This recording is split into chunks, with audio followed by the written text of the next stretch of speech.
Muy buenas noches a todos. Buenas noches. Así como cuando se suben a vender dulces y no saludan. Buenas noches. Qué animante poder estar esta noche acá, muy especial. Sé que ha sido una semana difícil para algunos, mucho trabajo, mucho cansancio. Llegamos el viernes ya apenas con algo de energía, algo de fortaleza, pero las escrituras dicen, la palabra dice que Dios nos renueva las fuerzas, ¿no? Que al débil aumenta su vigor. Entonces, confiemos en que Dios puede hacer eso con nosotros. Amén.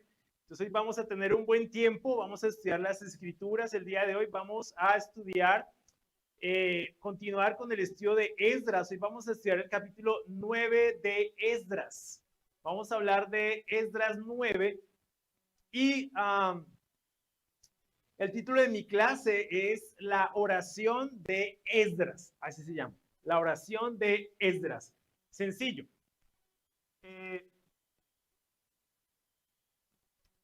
Y es interesante ese texto, ¿no? Sobre todo por lo que Esdras representaba en ese momento para el pueblo de Israel. Recuerden que Esdras era el maestro de Israel. Entonces, su oración en ese momento, digamos, crítico para la nación de Israel fue determinante. No solo en lo que ellos esperaban como pueblo en medio del cautiverio, sino en su caminar con Dios. Esta oración es muy, muy, muy importante y vamos a aprender varias cosas de esta oración el día de hoy. Vamos a Esdras 9.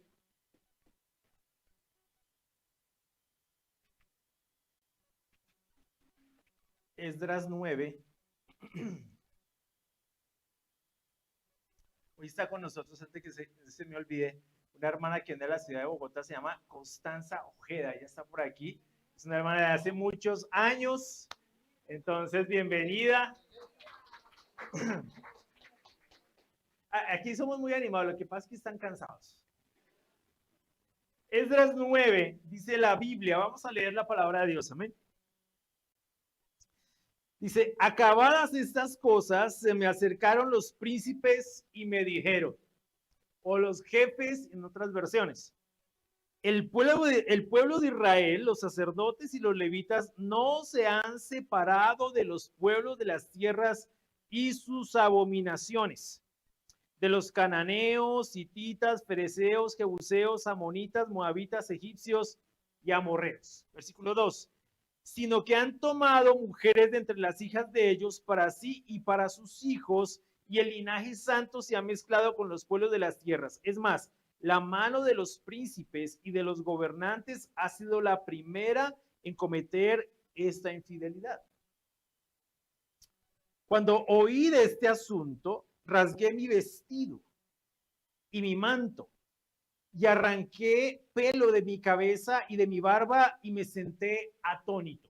En otras versiones, angustiado. Entonces se reunieron conmigo todos los que temblaban ante las palabras del Dios de Israel por causa de la infidelidad de los desterrados, y estuve sentado atónito hasta la ofrenda de la tarde.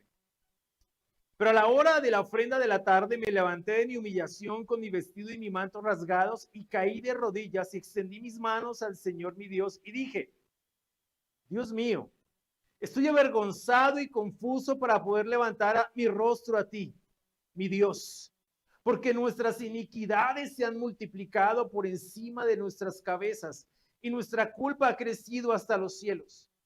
Desde los días de nuestros padres hasta el día de hoy, hemos estado bajo gran culpa y a causa de nuestras iniquidades, nosotros, nuestros reyes y nuestros sacerdotes, hemos sido entregados en mano de los reyes de estas tierras a la espada, al cautiverio, al saqueo y a la vergüenza pública como en este día. Versículo 8. Pero ahora por un breve momento ha habido misericordia de parte del Señor nuestro Dios para dejarnos un remanente que ha escapado y darnos un refugio en su lugar santo. para que nuestro Dios ilumine nuestros ojos y nos conceda un poco de vida en nuestra servidumbre. Porque siervos somos, pero en nuestra servidumbre nuestro Dios no nos ha abandonado, sino que ha extendido su misericordia sobre nosotros ante los ojos de los reyes de Persia, dándonos ánimo para levantar la casa de nuestro Dios y para restaurar sus ruinas, y dándonos una muralla en Judá y en Jerusalén. Y ahora, Dios nuestro, ¿qué diremos después de esto? Porque hemos abandonado tus mandamientos que por medio de tus siervos los profetas nos ordenaste. La tierra a la cual ustedes entran para poseerla es una tierra inmunda, con la impureza de los pueblos de estas tierras, con sus abominaciones que la han llenado de un extremo al otro y con su impureza. Ahora pues, no den sus hijas a sus hijos, ni tomen sus hijas para sus hijos, y nunca procuren la paz de ellos ni su prosperidad, para que ustedes sean fuertes y coman lo mejor de la tierra y la dejen por heredad a sus hijos para siempre. Y después de todo lo que nos ha sobrevenido a causa de nuestras malas obras y nuestra gran culpa, versículo 13, puesto que tú, nuestro Dios, nos has pagado menos de lo que nuestras iniquidades merecen y nos has dado un remanente que ha escapado como este, hemos de quebrantar de nuevo tus mandamientos, emparentándonos con los pueblos que cometen estas abominaciones. ¿No te enojarías con nosotros hasta destruirnos sin que quedara remanente ni quien escapara? Oh Señor, Dios de Israel, tú eres justo, porque hemos quedado un remanente que ha escapado como en este día. Ahora estamos delante de ti con nuestra culpa, porque nadie puede estar delante de ti a causa de esto. Muy bien. Es un pasaje intenso, muy intenso, y lo que este texto hace es el registro de la oración de confesión, porque no es una oración de intercesión. No hay nada de eso ahí. Es una oración de confesión, de pura confesión realizada por Esdras. Una vez que se entera por parte de los líderes del pueblo que este último ha desobedecido el mandato de Dios al unirse en matrimonio con mujeres extranjeras, fundamentalmente mujeres de Canaán. El texto que vamos a estudiar el día de hoy presenta un escenario bastante intenso que se desarrolla a través de 3 momentos que son determinantes para la historia del pueblo de Dios en ese momento particular, pero también podemos observar su relevancia para nosotros como iglesia, para nosotros como cristianos contemporáneos. Recuerden que estas historias tienen mucho que ver con nosotros. ¿Por qué? Porque la historia del pueblo de Israel es nuestra propia historia también como pueblo. O sea, no llegamos hasta aquí así. Nosotros somos parte de esa historia. Entonces, hay mucha relevancia en esto que estamos hablando el día de hoy. Muy bien, vamos a ver uno de esos primeros momentos. El primer momento es el problema. Los líderes le anuncian a Esdras una situación grave con respecto al pueblo. Ya lo leímos. El encabezado de este pasaje describe un problema grave sucediendo dentro del pueblo del Señor. En un momento vamos a profundizar en el asunto. Antes que nada, es importante resaltar algo. Esdras había llegado a Jerusalén en el 5º mes. Esdras 7:9 habla de eso.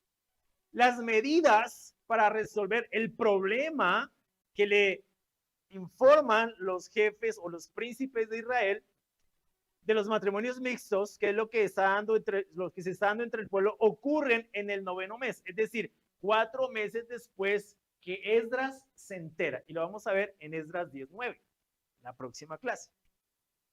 Muy bien, los jefes o los príncipes del pueblo ponen a Esdras al tanto de la situación que estaba ocurriendo. Algunos comentaristas dicen que no necesariamente fueron jefes o príncipes, sino gente del común, porque inclusive los mismos príncipes estaban involucrados en el acto de casarse con otras mujeres distintas al pueblo de Israel. Pero el texto dice príncipes o jefes. Lo más seguro es que los que no estaban involucrados fueron a dar el informe. ¿De acuerdo? Así se libera esa tensión. Entonces, el informe es absolutamente desalentador. Y uno lo entiende por la respuesta o por la reacción de Esdras. El informe es desalentador. O sea, una vez Esdras se entera y los temerosos de la palabra de Dios se enteran, quedan completamente abatidos. Y vamos a profundizar un momento por qué. El informe es desalentador. Vamos a resaltar algunas cosas. El pueblo de Israel, los sacerdotes y los levitas, dice, no se han separado de los pueblos. O sea, se mezclaron. Y de sus abominaciones. No solamente fue que no se separaron, sino que seguían practicando sus abominaciones. O sea, la palabra abominación no habla de pecados pequeños. Obviamente no hay pecados pequeños. Pero habla de cosas que para Dios eran abominaciones, cosas detestables, cosas que Dios no toleraba. Por ejemplo, el sacrificio de niños. ¿Sí? Era una de las cosas que Dios detestaba. De los cananeos, hititas, fereceos, jebuseos, amonitas, moabitas, egipcios y amorreos. ¿Qué dice? Sino que han tomado mujeres de entre las hijas de ellos para sí y para sus hijos. Y una parte supremamente importante de este texto. Y el linaje santo se ha mezclado con los pueblos de las tierras. El linaje santo se ha mezclado. Ojo. ¿Por qué el linaje santo? ¿Por qué es santo? Porque le pertenecía o le pertenece a Dios.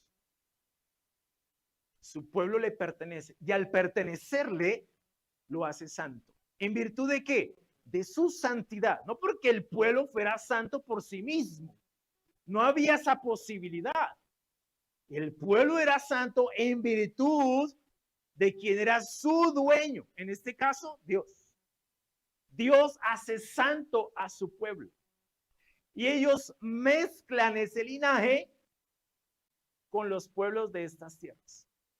Es más, dice, la mano de los príncipes y de los gobernantes ha sido la primera en cometer esta infidelidad.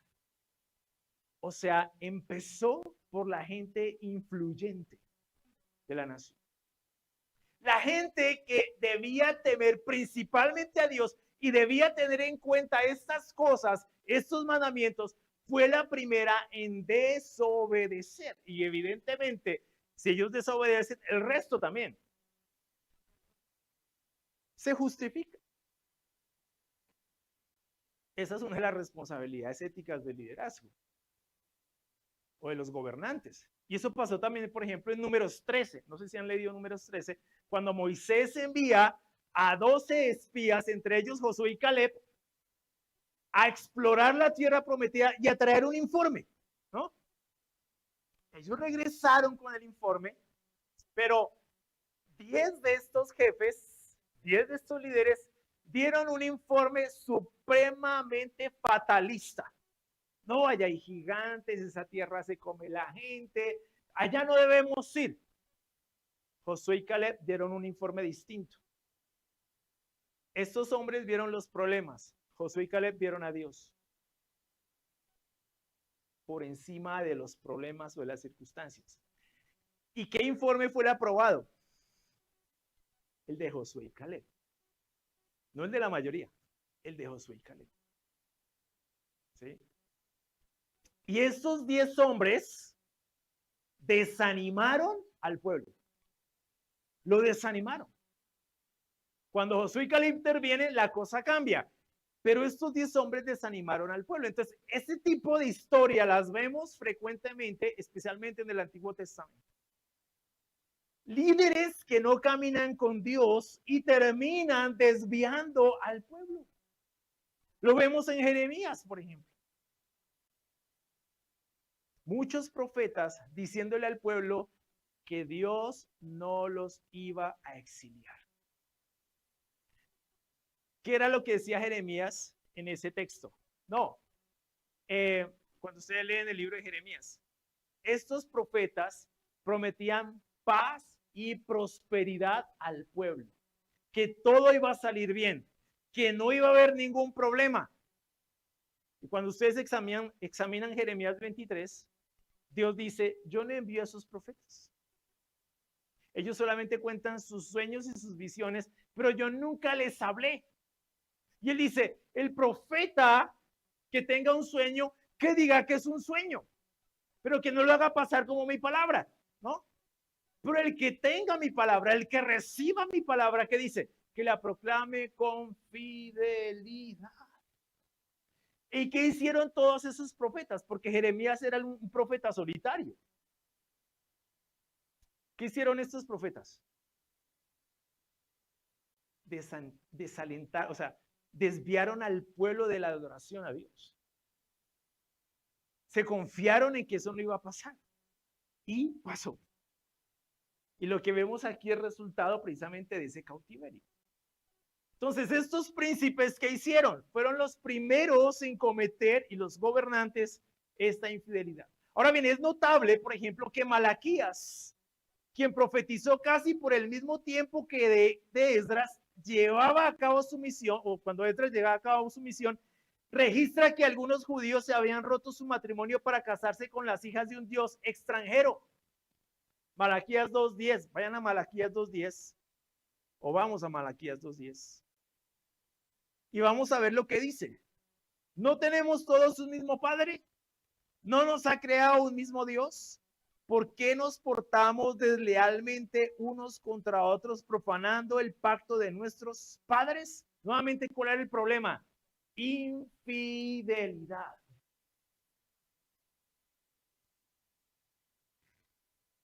Deslealmente, versículo 11, ha obrado Judá. Una abominación se ha cometido en Israel y en Jerusalén, porque Judá ha profanado el santuario del Señor que él ama y se ha casado con la hija de un Dios extraño. ¿Por qué dice con la hija de un Dios extraño? Porque cuando los israelitas hacían alianzas con gente que no era de su linaje, que no eran judíos, no solamente hacían alianzas raciales o étnicas, sino alianzas religiosas. Terminaban siendo infieles a Dios por adorar a otros dioses. ¿A quién le pasó eso? Salomón. Salomón fue un ejemplo tácito, explícito de lo que significa la infidelidad. ¿Y qué terminó haciendo Salomón? O sea, el reinado de Salomón terminó dividiendo a Israel en dos reinos. Reino del norte y reino del sur. ¿Por qué? Por la infidelidad. Entonces, el problema no era solamente el matrimonio, sino lo que implicaba esa unión. Por eso dice que se casó con la hija de un Dios extraño. Versículo 12, que el Señor extermine de las tiendas de Jacob al hombre que hace esto, sea testigo defensor, aunque presente una ofrenda al Señor de los ejércitos. Y esta otra cosa hacen, cubren el altar del Señor de lágrimas, llantos y gemidos, porque él ya no mira la ofrenda ni la acepta con agrado de su mano. Y ustedes dicen, ¿por qué? Porque el Señor ha sido testigo entre tú y la mujer de tu juventud, contra la cual has obrado deslealmente, aunque ella es tu compañera y la mujer de tu pacto. Pero ninguno que tenga un remanente del Espíritu lo ha hecho así. ¿Y qué hizo este mientras buscaba una descendencia de parte de Dios? Presten atención, pues a su espíritu, no seas desleal con la mujer de tu juventud, porque yo detesto el divorcio, dice el Señor de Israel, y al que cubre de iniquidad su vestidura, dice el Señor de los ejércitos. Presten atención pues a su espíritu y no sean desleales. Fíjense lo que pasó ahí. ¿Cuál es el problema? ¿Dónde se originan todos los problemas? No necesariamente en lo que hacemos. Ese es el producto, el resultado, la consecuencia. El problema se origina cuando dejamos de ser fieles a Dios. Ese es el punto de quiebre. Por ejemplo, volvamos al Edén. ¿Cuál fue el problema de Adán y Eva? El problema de Adán y Eva no necesariamente fue haber comido el fruto. El problema fue que fueron desleales, fueron infieles y terminaron escuchando o una voz distinta a la de Dios. Ese fue el gran problema. El problema no es necesariamente lo que hacemos. Por eso cuando hablamos del cristianismo no hablamos de corregir conductas o de cambiar conductas. Eso lo hace cualquiera. El cristianismo se trata de cambiar, como lo decía yo en una predicación pasada, de Señor. Dejar el señorío del mundo, porque ese es el problema. Y que sea Jesús nuestro Señor. Es un problema de lealtad, es un asunto de lealtad. Cuando se rompe eso, todo lo demás se rompe. Y no importa qué hagas, no importa qué hagas, si no te vuelves a Dios, fíjate que el arrepentimiento se trata de eso, volverse a Dios, no pasa nada. Puedes cambiar, puedes hacer muchas cosas. Por eso cuando las personas están estudiando la Biblia, y es importante que las personas sepan, las que están estudiando la Biblia, esto no se trata simplemente de cambiar de conducta, de dejar algunas cosas. No. O de cambiar de religión, quizás otra, ¿no? No es eso. Es de cambiar nuestra lealtad hacia el Señor que nos gobierna, finalmente. Porque de eso se trata.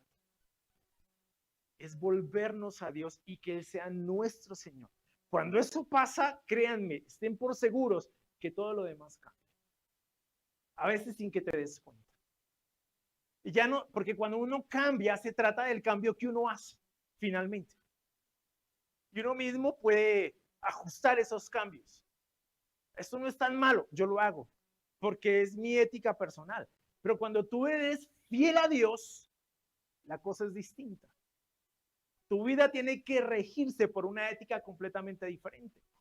Entonces el problema no fue, el problema de estas personas en esencia fue abandonar a Dios y a su palabra. Ese fue el gran problema.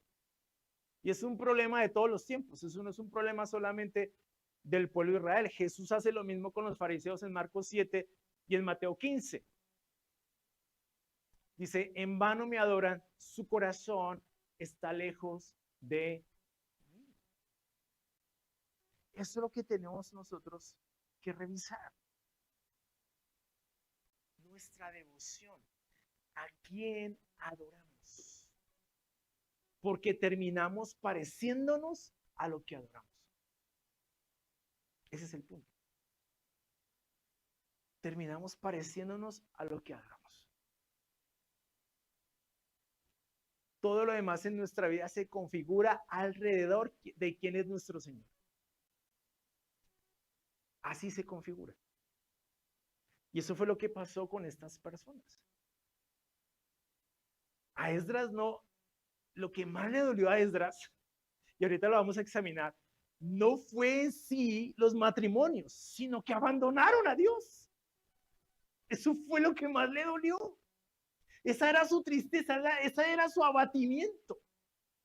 Esa era su angustia. Abandonaron a Dios.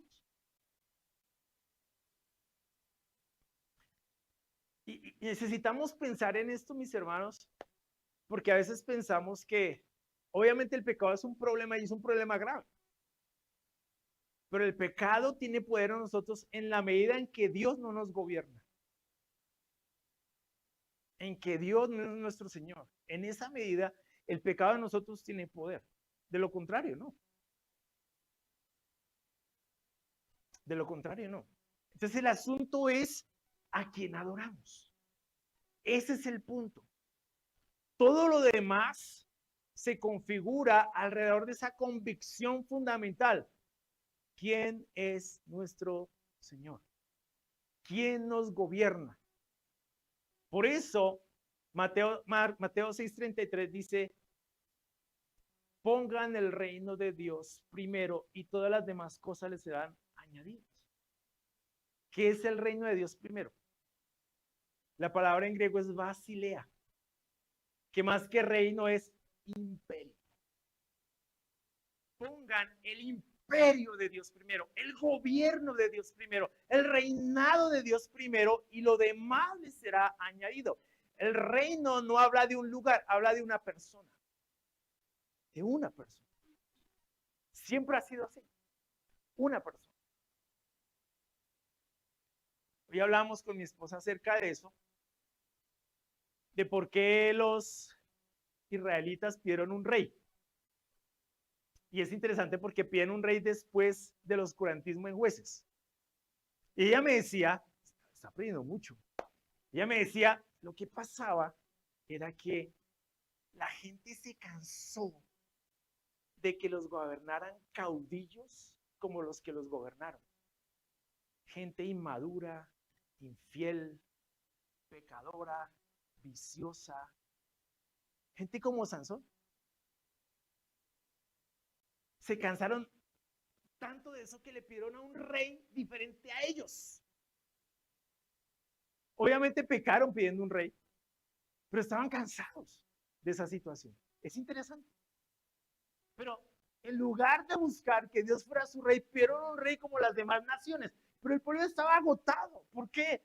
Porque estos caudillos y estos personajes no los estaban llevando a Dios necesariamente.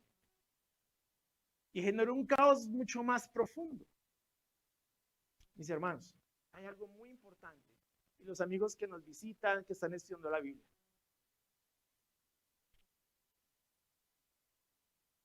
Tu fidelidad tiene que ser a Dios. No a personas, no a instituciones, no a organizaciones, a Dios. Pero concretamente a Dios. Ahora, eso no puede ser simplemente una paleta de excusas, ¿no? Como, sí, yo amo a Dios y yo creo en Dios a mi manera y yo... No es por ahí. El Dios de la Escritura tiene que ser el dueño de tu vida. De otro modo, tu vida no va a ser diferente. Él tiene que gobernar. Él tiene que ser nuestro Señor. En Él nos tenemos que refugiar. Él tiene que ser la persona con la mayor o con la total influencia en nuestra vida. Completamente. Porque a veces la gente, las circunstancias, los problemas son más grandes y Dios pequeño. No. No puede haber nada más fuerte en tu vida que Dios. Estés como estés. Estemos como estemos. No puede haber nada más importante que Dios. Nada puede pesar más en tu vida que Dios. Eso significa vivir para la gloria. Que Dios pese más en tu vida que cualquier otra cosa. No importa lo que sea. Si Dios pesa más en tu vida, créeme que tú vas a ser inamovible. ¿Cuál fue el problema con este pueblo, con el pueblo de Israel? Que era supremamente inmaduro y variable. Unas veces Dios era su Dios y otras veces no. Otros dioses comenzaban a gobernar sus corazones. Y es interesante porque a veces era una devoción compartida entre Dios y otros dioses. Y eso empezó en el Éxodo con Aarón. ¿Se acuerdan? Cuando Aarón hizo el becerro de oro, que dijo, no, pues yo junté el oro y salió este becerro. Así sencillo. Salió este becerro. Y este es Jehová tu Dios, Yahvé. Este es Yahvé tu Dios que te sacó de Egipto. Imagínense. Ahí empezó el problema. Ahí empezó a distorsionarse la devoción, a mezclarse la devoción. Ellos comenzaron a adorar a un Dios diferente, a un ídolo, a un becerro, pero le pusieron el nombre de Dios a ese becerro. No puede ser así. Tenemos que, evidentemente, adorar a Dios, como dijo Jesús, en espíritu y en verdad. Muy bien. Ahora bien, es posible que estos matrimonios mixtos se dieran en el marco histórico de Esdras debido a las pocas mujeres judías que habían regresado del exilio. Aún así, no se justifica. La Biblia de Estudio NBI señala al respecto de esta situación. Lo que le sucedía a una comunidad judía que mostraba una actitud débil con respecto a los matrimonios mixtos se ve en el caso de los que se establecieron en Elefantina, que era una comunidad prejudía, se llamaba. No practicaban un judaísmo como el del segundo templo, pero una comunidad que, digamos, tenía una profesión de fe judía. De hecho, tenían un templo en Egipto y esa confrontación era bastante compleja porque precisamente la reconstrucción del templo de Dios en Jerusalén era el punto. No puede haber un templo en otro lugar que no sea Jerusalén. Estos judaítas, no los llaman judíos necesariamente, sino judaítas, construyeron un templo en Egipto y expresaban una fe o una devoción a Yahvé que no derivaba necesariamente de la Torá. Entonces esta comunidad fue muy débil y terminaron también cediendo al tema de matrimonios mixtos. Esta comunidad se estableció en Egipto, en Elefantina, en la misma época de Esdras y Nehemías. Allí los que se casaron con paganas comenzaron a manifestar su entrega a los dioses paganos, además de su dedicación al Señor, devoción compartida. ¿Qué pasó? La comunidad elefantina fue asimilada gradualmente hasta que desapareció. Terminó siendo otra cosa completamente diferente. Entonces, regresando aquí al informe de los jefes, a Esdras, ellos señalan que estos judíos no se han separado de los pueblos vecinos y que no solo entraron en alianzas matrimoniales con habitantes de sus pueblos, sino que además practican las costumbres abominables de todos ellos. Ese es el otro gran problema. A veces no pensamos el impacto que la cultura puede tener en nosotros y nos descuidamos. Cuando nuestra devoción, y cuando hablo del término de devoción, lo asocio más a piedad, ¿no? Lo que dijo Pablo a Timoteo, ejercítate en la piedad. Cuando nuestra piedad no es lo suficientemente fuerte, la cultura tiene un impacto que a veces, obviamente, no logramos comprender, pero nos termina abatiendo, nos termina distanciando de Dios. A veces no somos tan conscientes del impacto de la cultura en nosotros. Lo que pasa es que la cultura está diseñada para influenciar.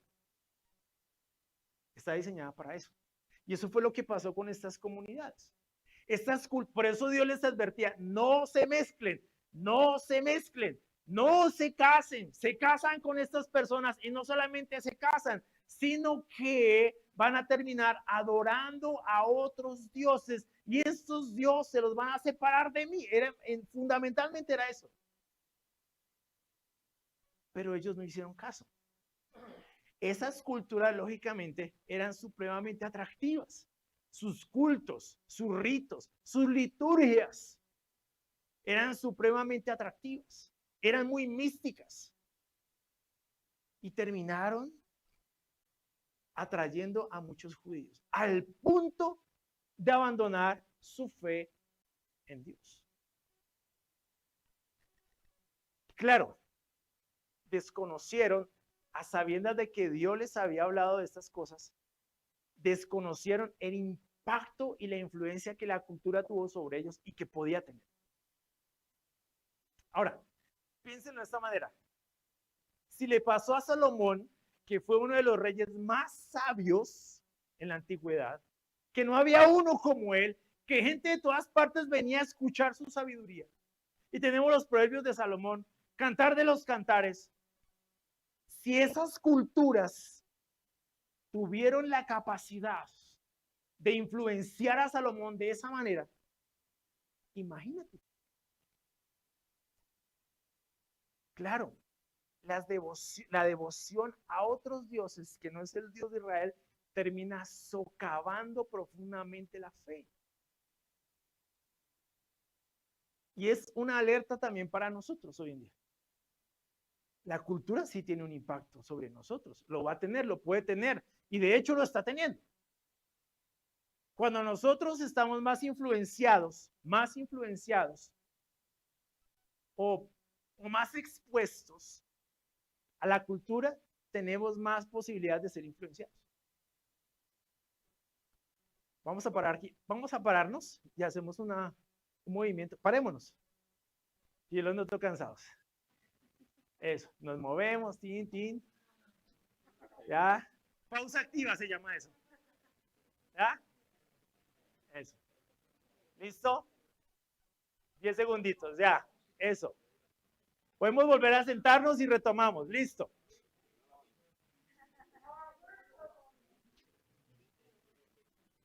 Listo, sentémonos. Ok. Retomemos. Cuando nosotros estamos demasiado expuestos a la cultura, tenemos mayores posibilidades de ser influenciados, por supuesto. Porque la cultura en la que nos movemos tiene esa finalidad. La cultura no se da, no se hace, no se construye, no se diseña para que pase desapercibida. La cultura tiene un impacto sobre nosotros. Piénsenlo. Cuando estamos mirando, no sé, Instagram, Facebook, YouTube, Snapchat, lo que vean. ¿Sí? ¿Qué dijo Sharon? Twitter. Eso queda. Eso queda. Eso termina influenciándonos a nosotros. Tenemos que tener mucho cuidado con eso. Ahora, ¿cómo hacemos? ¿No vemos? No creo que esa sea la solución, necesariamente. Nuestra devoción a Dios tiene que ser la mayor influencia en nuestra vida. Dios y su palabra tiene que ser la mayor influencia. Miren, yo les ruego, hermanos, que leamos nuestras Biblias todos los días. Todos los días. Y ojalá más de media hora. Ojalá. Y tomemos nota. Escribamos, llevemos un cuaderno, tomemos nota de lo que vemos, de lo que aprendemos. Escuchemos sermones que nos edifiquen. Si no les gusta escucharme a mí, escuchen algo que los edifique. Pero no se pongan a escuchar, porque hay un montón de predicadores que uno dice, Dios mío, ¿de dónde salieron estos personajes? No todo el que cita la escritura es alguien que le pertenece a Dios. Ojo, no seamos ingenuos. Satanás también le citó la Biblia a Jesús. No todo el que cita la Biblia está a favor de la Biblia. ¿De acuerdo? No. Tenemos que ser muy objetivos con eso, muy cuidadosos. Porque ¿qué está en juego? Pues nuestra vida, nuestra relación con Él. Es lo que está en juego. Le ruego, expongámonos a la Escritura. Expongámonos a la Biblia. Estudiemos las Escrituras profundamente. Tomemos nota. Leamos otros libros que son también libros de carácter espiritual. Leámoslos. Seamos dinámicos en eso. Seamos apasionados. Miren, a ver, yo les voy a decir cómo la cultura influencia. Les voy a decir, o sea, para que lo tengamos un poquito, como lo consideremos un poco. Y no estoy aquí tratando de poner culpa a nadie, no. Pensemos, ¿cómo es cuando vamos a ver un partido de la selección colombiana?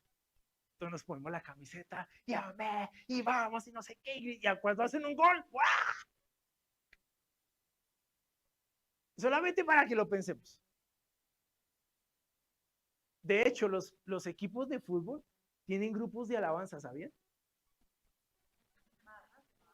¿Serio? ¿No han ido? Yo he ido. Bueno, una vez Julián me llevó. Fue Julián. Me llevó así con los dos, yo no sabía lo que me exponía.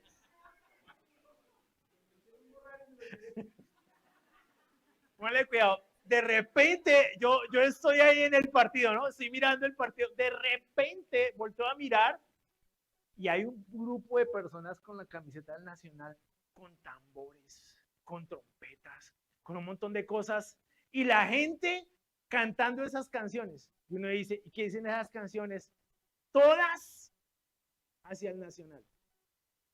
Que mi Nacional, que sin ti no puedo vivir, que tú eres lo mejor de mi vida. Unas, dice, oye, estos tipos tienen una creatividad a macha. ¿Sí? Guillermo de Cincha. Pero ojo, ¿cómo es cuando venimos a cantar la alabanza aquí? No nos la sabemos. Pero involucrémonos todos. ¿Cómo es cuando cantamos la alabanza aquí? ¿Cómo es? La alegría está en el corazón de quien ya...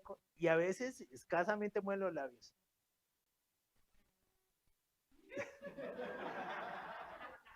Ahora, ojo, la alegría está. No estoy diciendo con esto que la pasión necesariamente tiene que ser euforia. No. Pero cuando cantamos a Dios tenemos que expresar algo que surge de nuestra devoción a Él. ¿Sí me voy a entender? Es eso. No simplemente euforia, no simplemente cantar por estar animados y por lucir animados. No, tampoco. De eso no se trata. Es expresar con alegría lo que Dios ha hecho por mí. Con profunda alegría. Si tú cierras los ojos, pero estás cantando con... Amén. Pero que cantemos conscientes de lo que Dios ha hecho por nosotros. Es eso, ese es el punto. No simplemente cantar con euforia por ser eufóricos, sino que esa emoción tiene que expresar agradecimiento, alegría. Yo me acuerdo, yo al principio de ser discípulo, yo no cantaba, yo era así, porque me daba pena las multitudes, yo era así. Y yo vi un hermano que cantaba y el hombre se movía ahí, de tipo, y me sentía como, yo aquí quieto, ¿yo qué hago? Pero ¿sabes qué me impactó?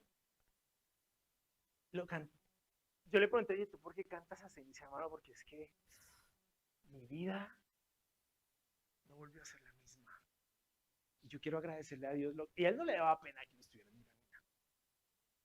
Yo dije, bueno, pero Dios también cambió mi vida. Yo comencé a pensar, bueno, yo quiero expresar eso así. ¿Por qué tengo que sentir pena de lo que los demás piensan o me vean? Si yo quiero expresarle a Dios lo que yo siento. Y había canciones tan bonitas, tan especiales, tan profundas, yo quería cantarlas con pasión. Y comencé a cantar así. Y ahí fue la entrada para que pusieran a dirigir canciones. Pero el punto era, oh, yo sentía tanta gratitud. ¿Sí? Y eso es a lo que yo voy. Dios tiene que influenciar de tal manera tu vida que tú lo puedas expresar. ¿Sí me explico? Que tú lo puedas expresar. Estos días hemos tenido estudios en centros comerciales, ¿no? Y la gente pasa y nos mira con la Biblia abierta. Y se quedan como, y pasan. Ya estamos aquí en San Diego, un señor se acercó y nos felicitó, los felicito. Y se fue. Yo, bueno, ¿sí? Pero a lo que voy es, hermanos, la gente tiene que ver, nosotros somos luz para este mundo. La cultura no puede ser luz para nosotros, de ninguna forma. La razón por la que estamos acá es para ser diferentes. Y si somos cristianos, necesitamos expresar esa diferencia en lo que somos principalmente y en lo que hacemos. Ese es el punto. Y lo que hacemos lo hacemos para alguien, no para nosotros mismos. No para nosotros mismos. Alguna vez hace muchos años, alguien se acercó a un grupo de hermanos que estaban, creo que estaban cantando, no me acuerdo qué era lo que estaban haciendo en un parque. Y alguien se acercó y pues vio se quedó mirándolos todo el tiempo, cómo eran, cómo se abrazaban, qué hacían. Se acercó y les preguntó, ¿y ustedes por qué son tan felices? Y les abrió su corazón de cómo se sentía. Tú no sabes, o solamente quiero que sepas que nos están viendo. La gente nos ve y quiere saber si lo que nosotros decimos lo vivimos. Porque también quieren lo mismo. La gente está cansada, agotada, agobiada, abatida por causa del pecado. Y nosotros fuimos redimidos. ¿Por qué no compartir eso con pasión, con alegría? ¿Por qué la cultura nos tiene que abatir tanto? ¿Por qué la cultura nos tiene que influenciar tanto? ¿Por qué la cultura nos tiene que arrinconar tanto? No tiene sentido. Nosotros tenemos que ir adelante de eso. Ir avanzar adelante, no permitir que ese tipo de cosas nos socaven. Porque fue lo que pasó con el pueblo de Israel. ¿Y qué terminó haciendo el pueblo de Israel? Siendo un mal testimonio para otras naciones. Cuando ellos debían ser quienes comunicaran la devoción al Dios verdadero. Esa era su misión como luz para las naciones. Pero ¿qué terminaron haciendo? Permitiendo que la cultura los aplastara.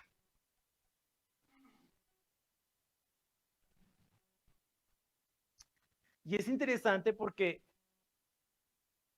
estos 8 grupos étnicos que se mencionan aquí en el pasaje representan a los habitantes originales de Canaán antes de la conquista de la región por causa de los israelitas. De todos estos pueblos, solamente habían 3 habitando allí, los amonitas, los moabitas y los egipcios. El informe advierte que de entre las mujeres de estos pueblos tomaron esposas para sí mismos y para sus hijos, mezclando así la raza o la simiente santa con los pueblos vecinos. Este tipo de uniones con personas que no hacían parte del pueblo del Señor era un acto de terrible infidelidad en contra de él, puesto que el aspecto racial y el religioso estaban ligados. Entonces la prohibición matrimonial con personas extranjeras abarcaba ambos aspectos. Ya nos dimos cuenta por qué. El asunto es que esos pueblos podían, sin lugar a duda, distanciar al pueblo de su relación con Dios en razón de su idolatría, como en efecto sucedió. Por eso el informe de los jefes era tan grave y suscitó la fuerte reacción de Esdras. Y vamos para esa reacción. La segunda parte es eso, la reacción de Esdras al informe de los jefes. Una vez que Esdras escucha el informe de los jefes, experimenta un profundo dolor a causa de la infidelidad del pueblo. Rasgar la túnica y el manto son expresiones que manifiestan dolor, aflicción o angustia. La reacción de Esdras puede sonar un tanto exagerada y por demás innecesaria. Sin embargo, expresa el sentir y la convicción de un judío que conocía los pactos de Dios y su voluntad revelada. Él comprendía lo que dichas acciones pecaminosas representaban y las consecuencias para su pueblo. No es la reacción de un hombre que se toma a la ligera su llamado y al que no le importa en gran manera los efectos de tales acciones. Es la reacción de un hombre que ama a Dios y que también ama a su pueblo y sufre terriblemente por causa de la desobediencia.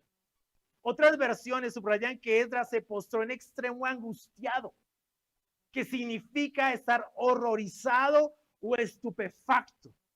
Yamauchi dice, rara es el alma que se escandaliza tanto por la desobediencia que queda horrorizada.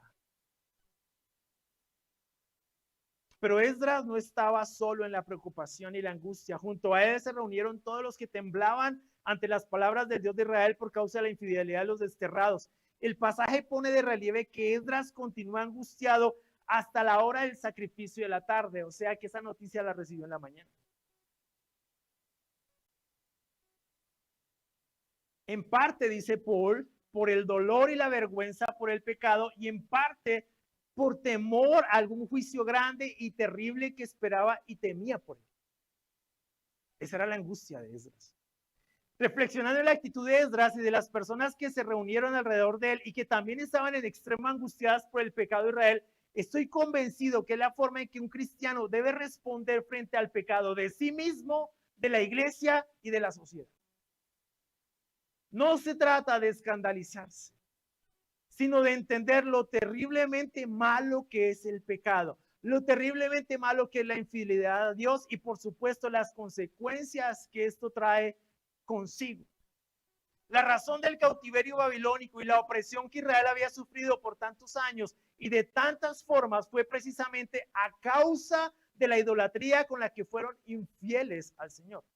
Esdras comprendía esto y le angustiaba terriblemente que un juicio mayor ocurriera a causa de una nueva infidelidad.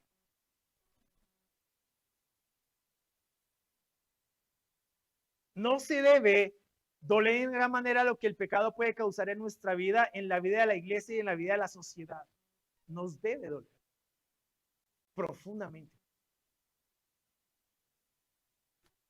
Debemos con mucho celo, sabiduría y amor, celo, sabiduría y amor, comunicar la verdad del evangelio a las personas. Esto es la razón de ser de nuestro cristianismo. El cristianismo sin el evangelio es una narrativa imposible.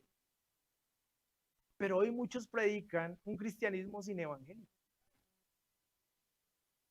donde no se habla del pecado, donde no se habla de cargar la cruz, donde no se habla de arrepentimiento, donde no se habla de la santidad, donde no se habla del carácter de Dios, donde no se habla del temor a Dios. Hoy se predica eso y eso es cristianismo.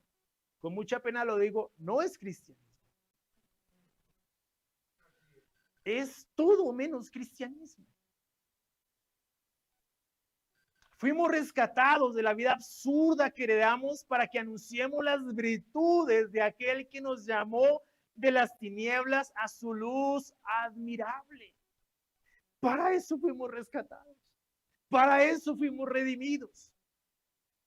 Para anunciar las virtudes de aquel que nos llamó de las tinieblas a su luz admirable. Era la misma misión del pueblo de Israel. Dar a conocer las virtudes del Dios de Israel, del único Dios, del Dios verdadero, del Dios santo, santo, santo. Y ojo, porque ningún otro atributo se repite 3 veces. Santo, santo, santo. Esa era la misión. Y en muchas formas, en muchos momentos de su existencia, fracasaron en esa misión. Nuestra misión como iglesia es ver la urgencia de anunciar este mensaje a otras personas. De lo contrario, corremos el riesgo de convertirnos en una iglesia de consumo. Ojo, que eso está pasando con muchas iglesias. En una iglesia de consumo cómoda y sin ningún impacto contracultural. Eso no nos puede pasar. Si queremos ser luz para las naciones, si queremos hacer brillar la luz de Dios, no podemos permitirnos ese riesgo. Ni siquiera debemos pensarlo. Ahora bien, como vamos a observar en el capítulo 10, la respuesta de Esdras trajo el arrepentimiento a un pueblo que se había apartado de Dios, porque es lo que vamos a ver en el capítulo 10. Las lecciones del capítulo 10 son importantes también para nosotros y para el mensaje que predicamos. Ahora bien, examinemos el tercer momento que hace parte de la respuesta de Esdras, del versículo 5 al versículo 15 que leímos. Aquí viene la oración y la confesión de Esdras. Esdras se recupera de su abatimiento y con la túnica y el manto rasgados cayó de rodillas y extendió sus manos hacia el Señor, mi Dios, y le dije en oración. Esdras fue al único lugar donde las cosas podían tomar un rumbo diferente. No se ideó una estrategia para hacer que el pueblo cambiara de actitud, ni tampoco se fue lanza en ristre contra ellos. Esdras fue a Dios y expuso delante de él todo lo que había reflexionado en su profunda y terrible angustia. Lo primero que se observa en la oración de Esdras es su confusión y vergüenza, un profundo reconocimiento de que sus maldades se han amontonado hasta cubrirlos por completo y su culpa ha llegado hasta el cielo. Era como él dimensionaba el problema. Es por eso por lo que Esdras siente vergüenza de levantar su rostro hacia él. Esdras no habla de los pecados del pueblo únicamente, sino de nuestros pecados, nuestra culpa. Esdras se involucra. Esdras no se saca en limpio en todo esto, sino que asume la responsabilidad junto con el pueblo. En el versículo 7 acude también a la historia del pueblo de Israel y pone de relieve de que desde los días de sus padres hasta hoy ellos han estado bajo gran culpa. Esdras reconoce que a causa de las iniquidades de ellos, los reyes de estas tierras los han sometido al cautiverio, la espada, el saqueo y a la vergüenza pública como en ese día. Esdras reconoció el pasado generalmente pecaminoso de las tribus de Israel y como su exilio fue una obra justa de Dios contra su pueblo pecador. Guzik dice eso. Luego en los versículos 8 y 9, Esdras reflexiona respecto a la misericordia de Dios. Esto es impresionante. Por un breve tiempo les ha dado misericordia al dejarles un remanente que ha escapado y darles un refugio en el lugar santo. Lógicamente se refiere al templo. El propósito que advierte Esdras en ese breve momento de misericordia y refugio en su lugar santo es para que Dios ilumine sus ojos y les conceda un poco de vida en su servidumbre. Esdras conocía como nadie el carácter de Dios. Él supo interpretar el momento que como pueblo vivían al poder participar de la reconstrucción del segundo templo y de su adoración a Dios allí. El versículo 9 es una tremenda exposición de la gracia de Dios. Sin duda, esta sabiduría en su oración con respecto al actuar misericordioso de Dios en su historia fue lo que condujo al pueblo al arrepentimiento. En su servidumbre, Dios no los ha abandonado, sino que ha extendido su misericordia sobre los ojos de los reyes de Persia, dándoles ánimo para reconstruir la casa de Dios y dándoles una muralla en Judá y en Jerusalén. Esta es una declaración impresionante de la gracia de Dios. A pesar del pecado, Esdras dice, a pesar de lo que hemos hecho, Dios no nos ha abandonado. Dios sigue con nosotros. Y esa es una razón para arrepentirse. No para seguir en lo mismo. Es lo que está diciendo Esdras. Solo unos días antes de eso, Esdras había visto el templo por primera vez en su vida. Estaba impresionado de que Dios le hubiera dado a su pueblo un lugar seguro en su santuario una vez más, y por lo tanto temía que su causal desprecio por esta bendición despertara una vez más la justa ira de Dios. Ese era el temor de Esdras. Ahora en el versículo 10, después de realizar esa profunda y pura confesión, Esdras formula con mucha sinceridad una pregunta retórica. Y ahora, Dios nuestro, ¿qué diremos después de esto? En otras palabras, hemos pecado gravemente. ¿Qué podemos decir? ¿Qué justificación puede haber? Esdras responde, porque hemos abandonado tus mandamientos que por medio de tus siervos los profetas nos ordenaste. ¿Y los profetas quiénes eran? Eran la conciencia del pueblo. Ellos estaban encargados principalmente de proclamar los preceptos de Dios para que su pueblo no se desviara de su voluntad. Sin embargo, el pueblo en el recorrido de su propia historia muchas veces y de muchas formas abandonó la palabra de Dios anunciada. Esdras reconoce esto sin menoscabo de su propia responsabilidad. Él se involucra. Él hace esa confesión en nombre del pueblo, pero participa de esa confesión. Él se hace responsable por el pueblo. Y eso es lo que también, y obviamente, expone su conocimiento de Dios. Es el maestro de Israel. Y eso hace que en el capítulo de Dios el pueblo se arrepienta y el pueblo busque a Dios. Por eso es importante la necesidad de líderes, predicadores idóneos que conozcan a Dios, que conozcan su palabra. Porque un líder que no conoce a Dios, un predicador que no conoce a Dios, va a desviar su pueblo. Lo va a desviar. Y quienes más desviaron a su pueblo en el Antiguo Testamento, muchas veces fueron muchos de los profetas. Los grandes profetas del Antiguo Testamento, Isaías, Jeremías, Abdías, Elías, Eliseo, Ageo, Malaquías, Jonás, fueron hombres que conocieron a Dios, el mismo Esdras. Y buscaron que el pueblo se mantuviera en el camino de Dios. La labor de nosotros como predicadores es esa. Como líderes de su pueblo es esa. Mantener a su pueblo en el camino de Dios. Llevarlo, conducirlo por la senda de la devoción a Dios, de la fidelidad a Dios. Esa es nuestra labor. Ninguna otra puede ser nuestra labor. Ahora, ¿cómo pastoreamos este pueblo? ¿Cómo pastoreamos este rebaño? Con las escrituras, con su palabra. Ese es nuestro ayo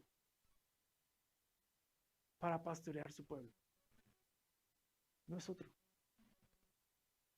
Entonces, un predicador que no predica la palabra no es un predicador.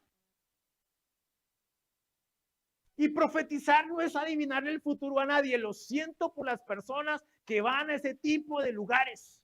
Porque la predicación o la profecía no es adivinación. La profecía es proclamación. ¿De qué? Del mensaje, de las palabras de Dios. Precisamente esos profetas en Jeremías que buscaron adivinar el futuro fueron los que desviaron al pueblo de Israel. Eso fue lo que hicieron. La profecía, ¿qué es? Proclamación de la palabra de Dios. Por eso Pablo le dice a Timoteo, predica la palabra a tiempo y fuera de tiempo. Es una gran responsabilidad. Entonces, un predicador que no predica la palabra no es un predicador.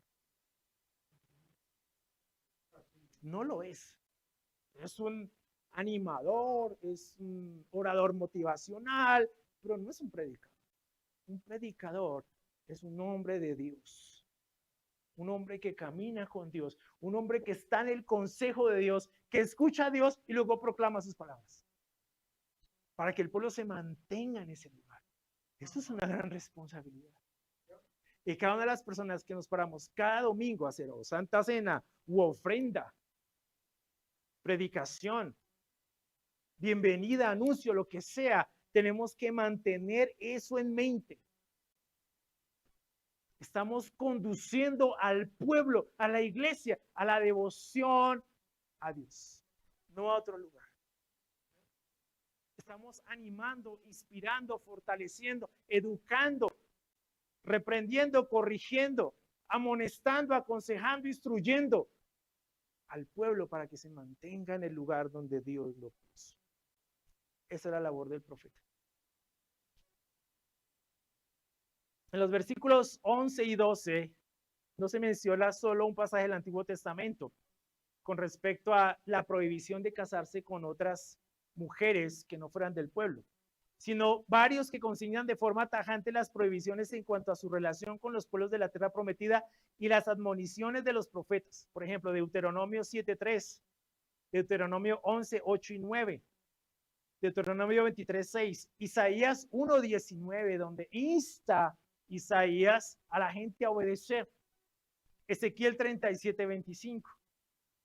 Y en los versículos 13 al 15, Esdras reconoce la misericordia de Dios, pero a la vez su justicia.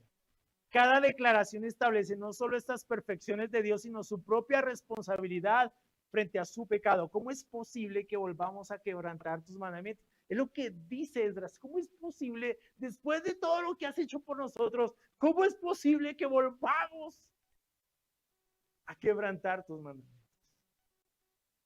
Ahora, Esdras está haciendo esa oración solo, pero en voz alta. Él está orando a Dios, no está orándole al pueblo. No está hablando con el pueblo, está haciendo esa oración a Dios, pero el pueblo lo escucha. Imagínate el clamor. Imagínate cómo Esdras estaba orando en ese momento, que todo el pueblo lo escuchó. Pero una oración de confesión entre él y Dios. Pero una confesión que lo involucraba a él y que involucraba al pueblo, evidentemente. Entonces, la pregunta es, ¿cómo es posible que volvamos a quebrantar tus mandamientos después de todo lo que tú has hecho por nosotros? Y la declaración del versículo 15 es absolutamente doctrinal. Señor Dios de Israel, tú eres justo. O sea, lo que dice es, si nos destruyes, tú eres justo. Has sido tan misericordioso, pero si nos destruyes hoy, eres justo. Eres justo. Porque hemos pecado gravemente. Es lo que dice eso. Eres justo. No hay nada que objetar. No hay forma de justificarnos. Eres justo. Es lo que él dice. Y es impresionante porque esa oración luego quebranta al pueblo y el pueblo decide volverse a Dios. Es lo que vamos a ver en el capítulo 10. Todo esto nos debe llevar a reflexionar seriamente frente a quién estamos. Debemos apelar a la gracia de Dios, tal y como lo hizo Esdras, pero sin excusar nuestro propio pecado. ¿Por qué? Porque tenemos que entender que la gracia, a pesar de que es bondad de Dios, no es una excusa para pecar. De hecho, la gracia, dice en Tito, que la gracia nos salva y a la vez nos instruye, nos enseña a alejarnos de la impiedad y de los deseos mundanos y nos enseña a vivir en este mundo con justicia, piedad y rectitud. La gracia tiene ese norte. Por la gracia de Dios es que este mundo no fue destruido y no ha sido destruido. Es su gracia, dice Romanos, la que nos conduce al arrepentimiento. Entonces debemos apreciar la gracia como, wow, Dios, hemos pecado tanto. Tú podrías destruirnos si eres justo, pero tu gracia nos mantiene aquí. Amén. Amén. Y eso es lo que nos debe fortalecer, sostener y animar, de que a pesar de cómo somos, Dios sigue siendo fiel. Ese es el punto. Es precisamente su gracia la que nos conduce a su presencia. Y en su presencia podemos reconocer que definitivamente no merecemos estar así. Eso es humildad. Y eso es lo que el Señor espera de nosotros. Muchas gracias a lo que quería compartir con ustedes el día de hoy.